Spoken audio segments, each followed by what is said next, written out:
اس کے لیے ضروری ہوتا ہے کہ آپ ایسے حالات پیدا کرتے ہیں دنیا میں اور تجارتی حوالے سے اور سفارتی حوالے سے کہ آپ کے ارد گرد لوگ جو ہیں دنیا کے وہ اہم لوگ اکٹھے ہوتے ہیں اور آپ کی بات میں وزن محسوس کرتے ہیں۔ اب یہ سارا کام کرنا ہے سٹنگ گورنمنٹ نے، اور سٹنگ گورنمنٹ دی حالت ہے وہ کہ وہ ایران اور سعودی عرب کے درمیان امریکہ کے دباؤ کے اوپر جو مذاکرات کا سلسلہ شروع ہونے لگا وہ اوتی لڑیاں پائی جا رہی کہ اسی پہلے کیا اسی پہلے کیا اسی، یہ حالت ہے۔ حالانکہ پاکستان کو اس میں کوئی رول نہیں ہے، مگر اس کے باوجود وہ کشمیر کے ایشو کے اوپر کہتے تھے کہ جناب میں سفیر بنوں گا، وہ ایسے سفیر بنے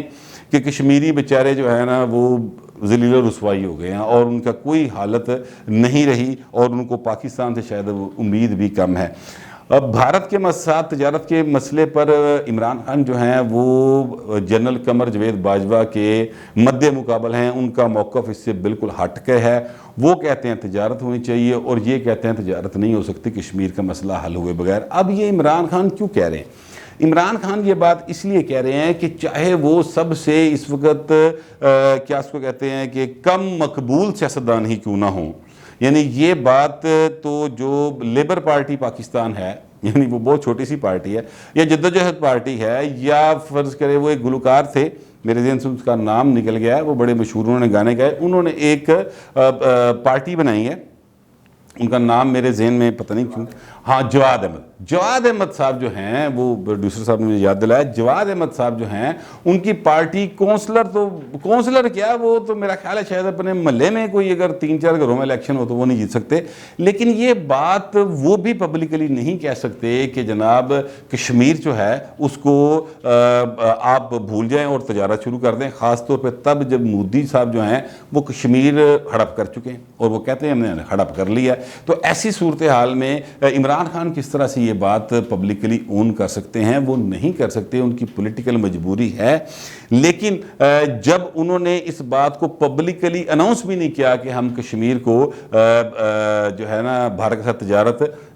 کریں گے یا نہیں کریں گے، انہوں نے صرف یہ کہا ان اینکرز کے ساتھ کہ یار جو میں بات کہہ رہا ہوں یہ باہر نہ جائے، کہیں کوڈ نہ کریں، اس لیے کہ وہ ان کے دل میں تھوڑا سا چور ہے۔ ہاں صاحب اگر آپ اتنے ہی کمیٹڈ ہیں کشمیر کاز کے ساتھ تو باہر نکلیں یار اور کہیں کہ جناب ہم نے کسی صورت کشمیر پر تجارت نہیں کرنی۔ ایک طرف آپ بھیجتے ہیں سمری کہ جناب یہ بھارت کے ساتھ تجارت کرنی، چینی منگوانی، آٹا منگوانا ہے، اور اس کے بعد اگلے دن آپ بیٹھ کے کہتے ہیں کہ یار کنے بھیجی سی، تو پھر ہم آدھا سر کہتا ہے کہ جناب تاڑے نو ہی آئی سی، تسی ہو جناب لکھ کے بھیجیا ہے، دیکھو آپ کی منسٹری کی طرف سے آئی بھی۔ تو یہ جو صورتحال ہے نا خان صاحب کی، یہ بتا رہی ہے کہ خان صاحب اس وقت کافی پھنسے ہوئے ہیں، تنگ ہیں، اور ان کو سمجھ نہیں آ رہی کہ وہ کیڑے پاسے جائیں۔ اس کا ایک ثبوت میں آپ کو اور دیتا ہوں۔ خان صاحب نے یہ کہا کہ آج ہی کہا، اور یہ گلگت بلتستان میں انہوں نے یہ بات کی، آج وہاں پر گئے ہوئے تھے شاید، وہاں پر انہوں نے یہ خطاب فرماتے ہوئے کہا کہ مجھے ٹکٹ دینے کے بعد احساس ہوتا ہے کہ میں غلط ٹکٹ دے بیٹھا، اور میں ٹکٹ دینا چاہتا تھا کسی اور کو لیکن کچھ اور لوگوں کو مل گیا۔ تو اس طرح کی بات جو ہے وہ خان صاحب نے آج پھر کی، جس کا مطلب جو ہے وہ یہ نکلتا ہے کل ملا کے کہ خان صاحب جیڑا قصون لڑائی تو بعد یاد آوے نا وہ اپنے منہ تے مارنا چاہیے، ٹھیک ہے؟ شاید آپ کو نیکسٹ ٹائم یاد رہے کہ یہ قصون دوجے نو مارنا سی۔ خان صاحب جو ہیں وہ ہر بات غلط کر کے، غلط اقدام اٹھا کے اس کے بعد کیا مسئلہ دوسروں پہ ڈال دیتے ہیں۔ یہ پہلی دفعہ ہوا کہ انہوں نے کہا کہ جی مجھ سے یہ غلطی ہو گئی۔ اب وہ غلطیوں کے اعتراف کا موسم آ رہا ہے، میں آپ کو یہ بتاتا جاؤں، اس لیے آ رہا ہے کیونکہ اب خان صاحب جو ہیں وہ چاہتے یہ ہیں کہ وہ ذرا پبلک میں اپنی سمپتیز حاصل کریں۔ آئندہ آنے والے دنوں میں یہ میرا خیال ہے، یہ میرا گمان ہے، یہ میرا تجزیہ ہے کہ آئندہ آنے والے دنوں میں خان صاحب جو ہیں وہ تھوڑا سا اینٹی اسٹیبلشمنٹ سٹانس لیتے ہوئے ہلکا ہلکا آپ کو نظر آئیں گے، کیونکہ خان صاحب کو اب یہ پتہ چل گیا ہے، ان کے علم میں یہ بات ہے، ان کو اس بات کا اندازہ ہو گیا ہے کہ اسٹیبلشمنٹ جو ہے وہ اب خان صاحب دیاں چولاں تو تنگ آئی پئی ہے، اور وہ چاہتی ہے کہ کسی طرح سے خان صاحب تبدیل ہو جائیں، اور اس کے لیے انہوں نے شہباز شریف کو بھی ظاہر ہے باہر آئے ہیں، اور بلکہ شہباز شریف کے حوالے سے بھی جو بات ہوئی وہ بڑی زبردست تھی۔ خان صاحب نے کہا کہ جناب شہباز شریف کو جو باہر لائے ہیں ان سے پوچھیں وہ کیوں لے کے آئے ہیں، جس کا مطلب یہ ہے کہ وہ سیکیورٹی اسٹیبلشمنٹ کے اوپر یہ بات ڈال رہے ہیں کہ وہ لے کر آئے ہیں شہباز شریف کو باہر، اور پھر ساتھ ہی انہوں نے کہا کہ جی عدالتیں جو ہیں وہ عدالتی نظام ہمارا فرسودہ ہو چکا ہے اور اس میں ضمانتیں مل جاتی ہیں، یعنی بینک ٹو بینک ٹرانسفر ہوئی ہوتی ہے، اس کے باوجود ضمانتیں مل جاتی ہیں۔ اس طرح کی باتیں کرتے ہیں خان صاحب. پھر خان صاحب یہ بھی کہتے ہیں کہ چین کا جو ماڈل ہے نا وہ کبھی میرے پاس ہو. کبھی ان کو امریکہ کا صدارتی نظام پسند آتا ہے, کبھی وہ جو ہے اس کی بات کرتے ہیں کہ سعودی عرب کے نظام کی, کبھی وہ کہتے ہیں جناب مدینہ کی ریاست ہے, کبھی وہ کہتے ہیں چین کا نظام ہے. تو خان صاحب کل ملا کے جو ہے نا, اب میرا خیال ہے کہ ان قریب یہ اعلان کر دیں گے جو حالات ان کے بنے ہوئے ہیں کہ جناب مجھے تو میں بھی اچھا نہیں ملا. یعنی یہ اب صرف بات کہنا باقی رہ گئی ہے, باقی ہر چیز جو ہے نا وہ خان صاحب دوسروں پہ ڈالتے چلے جاتے ہیں, اپنی غلطیاں نہیں مانتے. اب جو قمر جاوید باجوہ صاحب نے باتیں کی تھیں وہ ذرا ریالٹی کے نزدیک ہیں,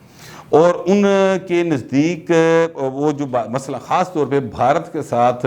تجارت یا بھارت کے ساتھ دوستانہ تعلقات جو ہیں وہ میرا خیال ہے کہ وہ ذرا ریالٹی کے قریب بات ہے, اور اس کی طرف ہمیں بڑھنا ضرور چاہیے, لیکن عزت کے ساتھ اور ایک احترام کے ساتھ, ایک گریس کے ساتھ بڑھنا چاہیے. لیکن اس کے لیے ضروری ہے کہ جو ہماری حکومت بیٹھی ہو, جو یہاں پر اس وقت حکومت موجود ہے, وہ ذرا کو گریسفل جی حکومت ہوئے, اس کے اوپر اعتماد کیا جا سکتا ہو, اس کے اوپر لوگ جو ہیں وہ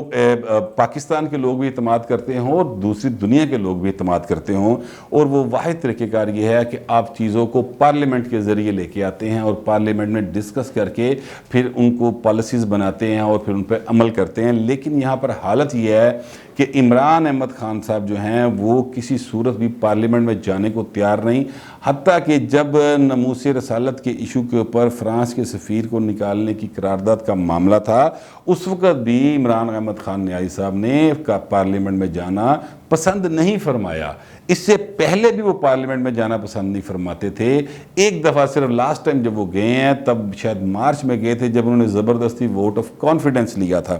اب کہا یہ جا رہا ہے کہ خان صاحب آہستہ آہستہ اس نہج پر آگے ہیں جہاں پر وہ اسمبلیاں توڑنے کی طرف چلے جائیں گے, اور وہ ایسے حالات پیدا کرنا چاہتے ہیں, وہ یہ چاہتے ہیں کہ اپوزیشن ایسے حالات پیدا کر دے کہ اسمبلیاں توڑنی پڑ جائیں یا مارشل لا لگ جائے, کیونکہ خان صاحب سے حکومت چل نہیں رہی, اور وہ پبلک سمپتھی حاصل کرنے کے لیے اپنے آپ کو دوبارہ عوام میں لانے کی کوشش کر رہے ہیں کہ کسی طرح لوکی بھول جان کہ بھوک کنی لگی سی, کدا کدا روزگار گیا سی, وہ بھول جائیں کہ جناب کون کون بندہ جو ہے وہ چینی کی قطاروں میں کھڑا تھا روزے کے ساتھ, وہ بھول جائیں کہ آٹا جو ہے وہ 80 روپے کلو, اللہ دی سو میں آج لاہور دے چ خرید کے لے آیا 80 روپے کلو آٹا. مجھے یاد ہے میں بے نظیر بھٹو کے دوسرا دور حکومت تھا تو ایک آٹا جو ہے وہ 7 روپے کلو ہو گیا. تو اس وقت ایک زبیر صاحب ہوا کرتے تھے, بڑے اچھے شاعر تھے, انہوں نے یہ کہا تھا,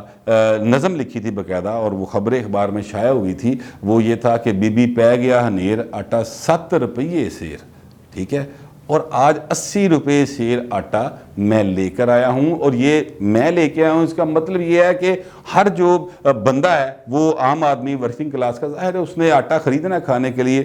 یہ حالت ہوئی ہے, جبکہ جب شہباز شریف کا دور تھا اس وقت آٹا جو ہے وہ 40 روپے سے اوپر نہیں گیا تھا, برے ترین حالات میں بھی. تو اب 80 روپے سیر آٹا. خان صاحب چاہتے ہیں کہ لوگ یہ ساری باتیں بھول جائیں گے, میں ایسی کو واردت پاؤں گا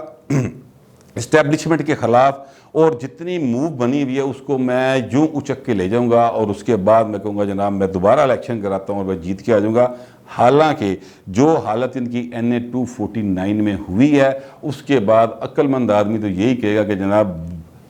بکسے نو مارو تالا, فلائٹ پھڑو تو جا کے جماعہ نال باقی زندگی گزارو. لیکن جو چونکہ خان صاحب ہیں ہوراں لے ٹیکے ہیں, پکے سوٹے ہیں, پتہ نہیں وہ پھر کیا کریں گے, اس کے بارے میں ابھی انپریڈکٹیبل آدمی ہیں. یہی خیال ہے اسٹیبلشمنٹ کا ان کے بارے میں. اب یہ ساری صورتحال جو میں نے آپ کے سامنے بیان کی ہے وہ ہر اس بات کا رد پیش کر رہے ہیں, وہ ہر اس بات سے کی مخالفت کر رہے ہیں جو قمر جاوید باجوہ صاحب کے خیال میں درست ہے, جس کا مطلب یہ ہے وہ جو ایک صفحہ تھا نا وہ صفحہ لیرو لیر بھی ہو گیا ہویا, اور صفحے نہیں وکھری ہوئے, کاپیاں وکھری ہو گئی ہیں. اس لیے پاکستان میں جو بجٹ تک کا ٹائم ہے نا, بجٹ آنے تک کا, وہ کافی سیاسی اعتبار سے افراتفری کا مجھے لگتا ہے ٹائم ہوگا. بہرحال دعا کی جانی چاہیے کہ اللہ تعالی ہمارے حکمرانوں کو, موجودہ رجیم کے تمام سیاستدانوں کو یہ عقل دے اور یہ شعور دے کہ وہ صرف پاکستان اور یہاں کے غریب لوگوں کے بارے میں, اس 22 کروڑ عوام کے بارے میں سوچیں اور کوئی اچھے فیصلے کریں. امید تمہیں یہی کرنی چاہیے. باقی جو ان کے حالات ہیں اس سے کوئی بہت ہی امید بنتی نہیں ہے، لیکن اللہ کے گھر دیر بے شک ہے، اندھیر نہیں ہے، یہ مجھے یقین ہے. اب دیکھتے ہیں کہ ساڑی لاٹری کدوں نکلتی، مطلب جو ہمارا ورکنگ کلاس والے ہیں، اور وہ تبھی نکلے گی جب صحت فری ہو جائے گی، تعلیم فری ہو جائے گی، سیکیورٹی فری ہو جائے گی، اور آٹا چینی دال چاول سستے ہو جائیں گے. تب تک آپ بھی دعا کریں اور میں بھی دعا کرتا ہوں. فی الوقت اتنا ہی، ملتے ہیں اگلے ویلاگ.